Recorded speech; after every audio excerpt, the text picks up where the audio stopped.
என்னப்பா, நான் வீட்டை விட்டு போனதுக்கு அப்புறம் நீ நிம்மதியா இருப்பியே? என்ன மன்னிச்சிருங்க அம்மாச்சி. உங்களை வீட்டை விட்டு அனுப்பணும்னு நான் யோசிச்சதே இல்ல. சூழ்நிலை அப்படி அமைஞ்சிருச்சு. என் பையன் முத்துக்காக தானே நீ அந்த மாதிரி பண்ணி என்னை வீட்டுக்கு அமுச்சு வச்ச.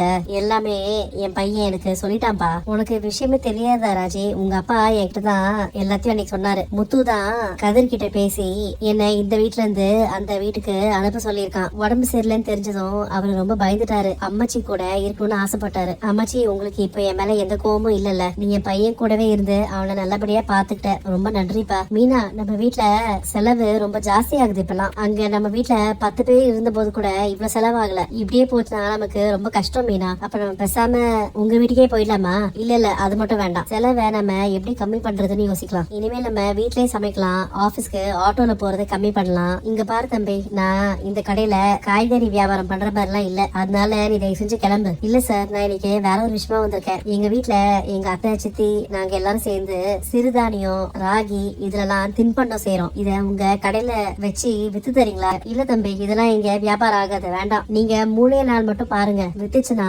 நீங்க அதுல வர லாபத்தை கொஞ்சம் எடுத்துக்கலாம். வீட்டுல வச்சு சண்டை போட வேணாம் தான். நேத்து நீ என் வீட்டுக்கு வந்தப்போ நான் அமைதியா இருந்தேன். எங்க அம்மா உனக்கு கொடுத்த பணத்தை வேண்டான்னு திருப்பி கொடுத்துட்டு போறேன். அவங்களோட அக்கறையை நான் புரிஞ்சுக்கிறேன். ஆனா அவங்க கொடுத்த பணத்தை வாங்க எனக்கு மனசு வரல. அவ்வளவு தப்பு பண்ணிட்டு எப்படி உன்னால இப்படி பேச முடியுது? பணத்தை வாங்க மாட்டேன்னு சொல்ற, டைவர்ஸ் கேக்குற. இந்த ஊரு உன்னை நல்லாவே நினைக்கணும், அதானே?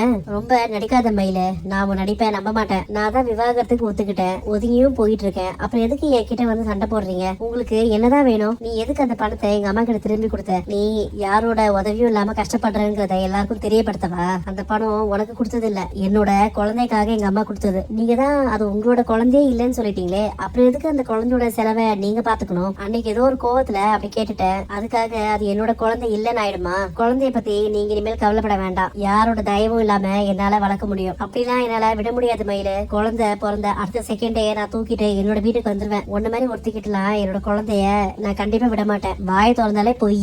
என் குழந்தை நல்லபடியா யாரையும் ஏமாத்தாம பொய்னா என்னன்னே தெரியாம வளரணும்.